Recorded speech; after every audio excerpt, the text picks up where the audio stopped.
This plaque here is the first capital campaign that the East San Gabriel Valley Japanese Community Center embarked on. It was the campaign to build our classroom building, our gym, and our kitchen and our dining room.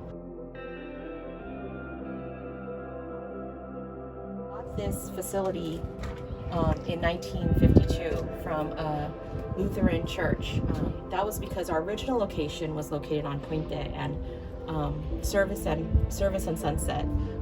And during the 1950s, the city of West Covina was going through tremendous growth, and they used eminent domain to ask us to move to this location here. And we were very fortunate to find this location. What was originally here was a pastor's home and the church, which was our old social hall. And so, you know, they were holding Japanese classes inside the pastor's home, and they were holding meetings inside the social hall. But they really felt like it was necessary to expand so that we could have basketball, we could have martial arts, and we can have proper classrooms for our children to learn in. And we can cook meals for our seniors, and we can have meetings in the dining room. Like, we could needed a facility that really was accommodating our growing needs. So then they created this campaign, and if you look at how many donors, all of these donors gave $500 for family. And I heard a story that throughout this campaign where the men in the building, that was called the building committee back then, and they would open a phone book and look for Japanese last names. And sometimes they would show up on their doorstep asking for money.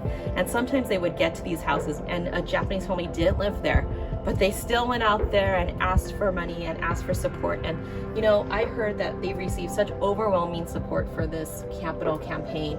And it is really because of all of these families listed here that we were able to build such a great facility. And, you know, at that time, the banks were not giving out loans. The banks were not going to give a loan out to the East San Gabriel Valley Japanese Community Center. So 13 of our families had to guarantee their own homes so that we can get the loan to build this facility. And it was an amazing feat for us to be able to do that. And so we thank all of these donors, and we thank all of these families for really establishing, creating these beautiful buildings that now we get to enjoy. Here we have two more plaques. As I mentioned before about Mr. Ted and Hazel Roberts, why they were so significant to the East San Gabriel Valley Japanese Community Center. Ted and Hazel were very much members and very good friends with Mr. Ejido Machida, and Mrs. Hazel Roberts especially. She became really close friends with and kind of a mentor or auntie for a lot of the young men and women here at the Japanese American Community Center. She was kind of like that auntie that you told things to that you didn't want to talk to your mom about. And especially for these Nisei young women, talking to Auntie Hazel was a lot easier than talking to their Issei mothers at that time. And Mrs. Hazel Roberts would host slumber parties, she would host tea parties, she called those young women their cherry blossom girls, and she would really take them in. I even read one story where she had such a big slumber party at her house, and she gave up every single bed and couch and every surface that she actually slept in the bathtub that one day. And so during the war, when all of the Japanese Americans were moved into relocation camps and internment camps, we gave the keys to Ted and Hazel Roberts to take care of the East San Gabriel Valley Japanese Community Center. And the way that she did that was she rented out our facility and was able to pay for the utilities and the property tax, and which was able to keep the name and that building in our name. A lot of times you hear that so many people lost their properties because, one, they didn't pay for their property tax, and that easily could have happened to the East San Gabriel Valley Japanese Community Center if we didn't have Mrs. Hazel Roberts. And when we came back after the war, it was as if we had never left, and that is really 100% due to Mrs. Hazel Roberts. And later on, as these young cherry blossom girls and young men grew into their careers, they all rallied their money together so that we can give a present of appreciation to Ted and Hazel Roberts, and that was a trip to Japan.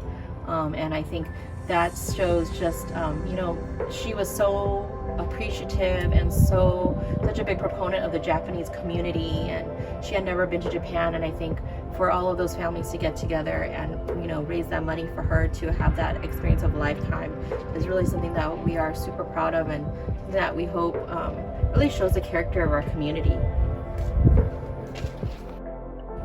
This plaque here is a thank you to everyone who came before us in the 15 years after we reestablished the ESGVJCC. It's a thank you to Mr. Machida, Mr. Ejiro Machida, for donating that 1 acre farmland to start the Japanese Community Center. It's a thank you to the 13 families who guarantee their homes so we can expand and create the buildings that we have right now. And it's to the Issei and all of the Nisei who donated money towards this campaign so that we could have a classroom building, a gymnasium, a kitchen, and a dining room. And without their efforts, without their support, that would have never happened. This is our Veterans Memorial Plaque. This plaque was created by one of our founders, Yoshiogi Oka, and it's really there to honor those who gave the ultimate sacrifice for our country and for our community through foreign wars and conflicts. So if you look here, that we have the names of all of these soldiers in World War II. Mr. Staff Sergeant Joe Hayashi received the Congressional Medal of Honor. We also have those from the Korean War, Vietnam War, and it is our goal to then continue this plaque to include the Gulf War and the conflicts in Iraq and Afghanistan.